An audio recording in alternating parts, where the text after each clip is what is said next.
Alors bonjour, monsieur commandant Vitoni, je devrais dire plutôt commandant Vitoni. Vous êtes chef de bataillon, commandant de l'école militaire et Adema. On dit aussi école militaire Chichao, le collège Chichao. C'était avant. C'était avant. Ça a changé de domination. Donc maintenant c'est le collège militaire et Adema. Donc vous êtes le commandant de l'école. Et monsieur Yaobi Sossou, vous n'êtes pas militaire, vous êtes civil et vous êtes le censeur de ce collège. C'est un collège qui a été créé le 23 avril 1979. L'arrêté, le crayon, et donc date de cette période. Est-ce que vous savez un peu l'histoire qui tourne autour de la création? Pourquoi est-ce qu'on a eu besoin de créer un collège militaire au Togo chez nous? Merci pour cette question. Le feu général Adema était en tournée dans les pays de la sous-région et a constaté que les autres pays avaient un Britannique militaire. Donc il a senti le besoin d'en mettre également chez nous au Togo. Donc c'est ainsi que, revenu chez lui, après certaines tournées, il a créé par l'arrêté du 23 avril 1979, donc le collège militaire de Chichao, qui est devenu plus tard le collège militaire Adema. C'est cela. Alors, au début, le collège n'accueillait que les enfants des militaires, bien les enfants des corps habillés. Et en 1996, c'est ouvert à tous. Les civils, les enfants militaires, tout le monde peut y aller, mais à des conditions précises. Qui est-ce qui peut venir au collège militaire? Comme vous l'avez si bien dit, aujourd'hui, les enfants de tout le monde peuvent venir au collège militaire, à condition de réussir au concours d'entrée en 6e. Donc il y a la voie d'entrée en 6e. Vous avez également la voie d'entrée en classe de seconde.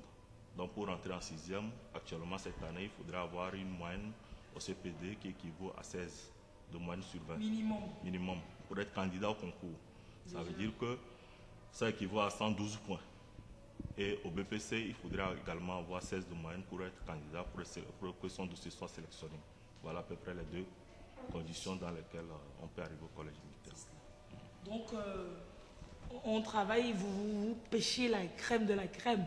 Vous faites un concours au meilleur des examens du Togo, le CPD et le BPC, parce que vous formez du collège jusqu'au lycée. Jusqu'au lycée, de la 6e en terminale. De la 6e en terminale. Donc, les meilleurs, ils passent un concours et vous en recrutez généralement combien? Si je prends l'exemple de l'année passée, en 6e, nous en avons recruté 56, y compris 16 étrangers, donc ça veut dire 40 Togolais. Mais il faut souligner qu'en plus des 40 Togolais qui ont fréquenté ici au Togo, il y a eu 10 qui étaient à l'extérieur. Donc en gros, ça équivaut à 50 qui ont été recrutés en 6e. 50 Togolais, plus donc 16 étrangers. Mais pour la classe de seconde, nous en avions recruté l'année passée 31. Ouais. Vous parliez d'étrangers tantôt parce que le collège reçoit des étudiants, des élèves de la RCI, du Burkina Faso, du Mali, du Niger, du Bénin, de la RCA, du Guinée, du Tchad. Et les étudiants togolais également, les élèves togolais vont aussi dans ces pays se faire former.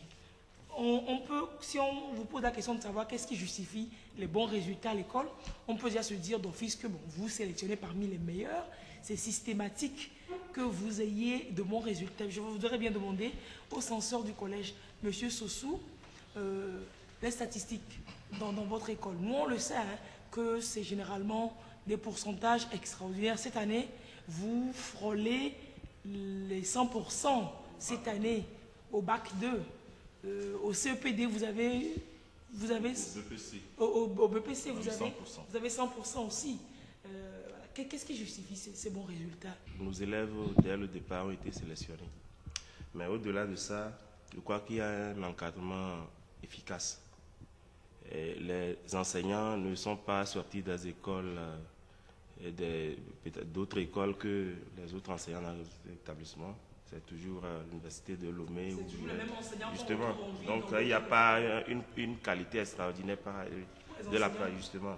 Mais je crois que c'est aussi le rythme de travail dans cette école qui engendre ces résultats que nous connaissons aujourd'hui. Le rythme de travail, vous ne torturez pas les enfants, non? Non, nous faisons assez d'évaluations et ce qui les met permanemment dans de bonnes conditions d'apprentissage. Il faut aussi voir que c'est un travail à la quand nous finissons à 17h30, nous rentrons. Il y a les cadres militaires qui continuent la surveillance au cours des études. Et jusqu'au lendemain, je crois qu'il y a toujours un encadrement permanent. Et nous revenons à 7h pour redémarrer le cours pédagogique. Donc c'est un travail à la chaîne. Et c'est il y a une parfaite collaboration entre l'encadrement militaire et les civils enseignants. Alors, commandant Tony, a quelque chose à ajouter par rapport à ce qui justifie vos meilleurs résultats? Au-delà de tout ce que le censeur vient de dire, il y a aussi un esprit de sacrifice au niveau des professeurs. Je m'explique. Dès que des enfants estiment qu'ils n'ont pas compris un cours, ils sollicitent le professeur. Et le professeur, même si c'est un week-end, il vient pour réexpliquer son cours et donner des exercices à ses enfants. Oui.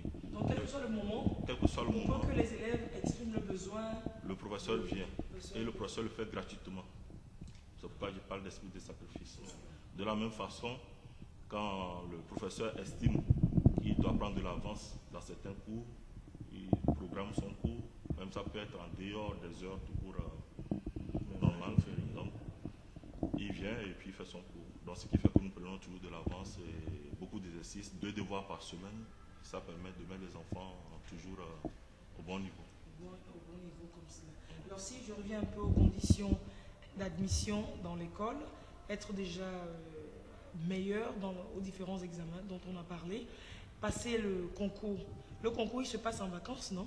Et donnez-nous toutes les informations par rapport à ce concours-là. Si nous prenons le cas de cette année, le concours aura lieu mardi pour la classe de 6e. Mardi après-demain, là? Mardi après-demain. Oh là là. Pour la classe de 6e.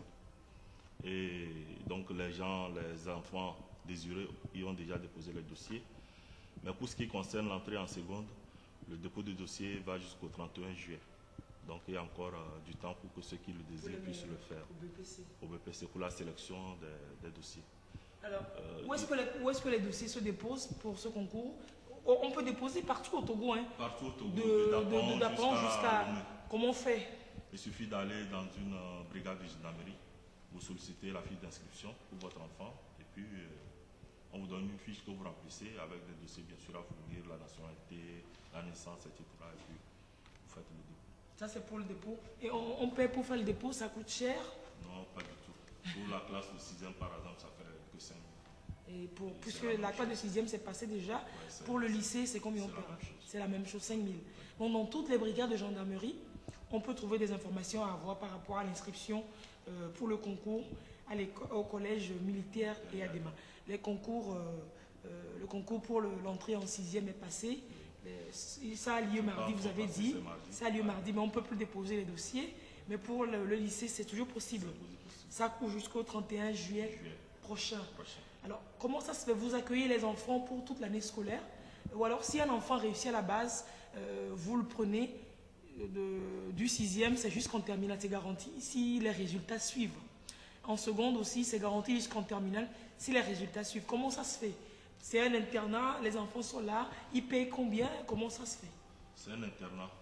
Donc ça veut dire que dès que l'enfant réussit au concours, ou bien il est sélectionné en classe de seconde, si c'est en 6e, il fait donc toute sa scolarité de la 6e en terminale, il est logé, il est nourri, et tout cela c'est à 0 francs. À 0 francs? 0 francs, c'est gratuitement. C'est la même chose pour celui de la seconde. Il vient en seconde, il est pris en charge de la seconde en terminale. C'est à 0 francs. Et il faut ajouter que cette année particulièrement, les autorités ont introduit l'enseignement militaire. Donc en plus de l'enseignement académique, nous faisons également l'enseignement militaire qui permet à un enfant d'avoir un niveau minimal de connaissances militaires pour être utilisé plus tard. Alors, est-ce que c'est systématiquement il devient militaire? Parce qu'on a fait un tour dans votre établissement. On a vu plein de personnes qui sont passées par le collège, mais bon, c'est pas toutes ces personnes qui sont devenues militaires. Hein.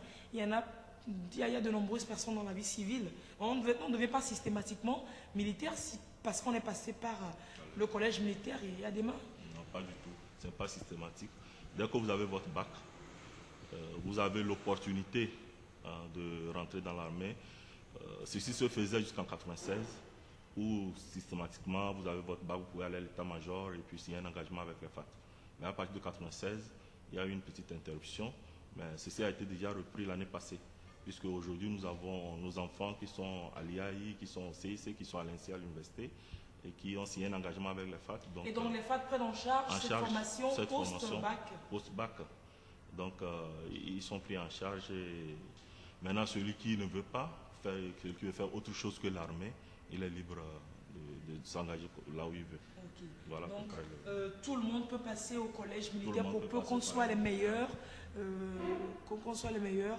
Et c'est pas systématique, c'est pas parce qu'on va au collège militaire que l'on devient militaire. C'est cela. On peut servir ingénieur, docteur, et servir toujours la nation. Il n'y a pas que l'armée. Mais ça change. Hein. Les enfants, monsieur Censeur, les enfants que vous avez au collège là-bas, peut-être qu'ils rentrent dans le collège d'une certaine façon, avec un certain caractère, mais avec les années, ils changent. Avec toute la discipline et la rigueur que l'on connaît à cet établissement. Vous le constatez aussi, n'est-ce pas? Justement, c'est ce qu'il faut. Et effectivement, chacun a reçu une éducation de ses parents avant d'arriver, mais là, nous avons vraiment la discipline qui règne. Vous pouvez être brillant en classe, mais si vous n'êtes pas rigoureux en discipline, vous êtes renvoyé à la fin de l'année. Ouais, on peut être exclu. On peut être excellent dans le travail pédagogique, mais si sur le plan discipline, on monte des failles, vraiment, on peut être rapidement exclu. Donc, et c'est cette discipline qui contribue énormément aux résultats que vous connaissez aujourd'hui. Le journal, depuis l'école, je veux dire, depuis ce mois de juin, a sorti ce journal, le Caïman. Bon, le Caïman, c'est parce que c'est l'insigne de l'école, le symbole de l'école, parce qu'il y a une histoire de Caïman autour de l'école dans la zone, etc. On ne va pas rentrer dedans. Donc, c'est le numéro de juin 2015, et c'est un journal réalisé par les élèves et étudiants de l'école eux-mêmes, qui parlent un peu de... Voilà. C'est cela. Mais super. Pour ceux qui veulent, ils peuvent l'avoir, ou c'est pour vous seul? Non, pas pour nous seuls. Il faut appeler le secrétariat de l'école. Le secrétariat de l'école, et puis on peut avoir un document. Il y a tout, hein, il y a même le showbiz là-dedans, regardez, on peut voir les sujets traités. Ce n'est pas seulement des sujets militaires, ce n'est pas parce qu'on a dit qu'ils sont disciplinés et rigoureux qu'ils ne rigolent pas. Ils apprennent, la vie scolaire est là. Il y a des activités sportives, la natation, le basket, le foot, le volley. Il y a plein de choses qu'ils font. Voilà. Super, merci bien d'être passé. De passage à Caral, Bala ne pouvait pas ne pas parler de cette école prestigieuse que l'on entend au loin. Merci, vraiment, c'était un plaisir de vous avoir sur notre plateau. Et félicitations pour le travail que vous faites. On va souhaiter bonne chance aux candidats qui vont composer mardi pour l'admission au collège. Et si vous nous suivez et que vous êtes intéressé, vous voulez que votre enfant ait aussi un avenir assez bien tracé et prestigieux, pour peu que l'enfant soit discipliné, pourquoi pas après ce BPC, si l'enfant est excellent, inscrivez-le, allez au concours d'entrée au collège militaire, il y a des mains, et puis voilà. Je pense que ça facilite un peu la vie si on fait ça. C'est gratuit, en plus ils prennent tout en charge. Eh bien, merci beaucoup, commandant. Tony, comme l'envie d'être passé par chez nous, chef de bataillon, commandant de l'école. Et puis il y a Obi Sossou, civil de son état, censeur du collège. Merci d'être passé. Très belle journée à vous.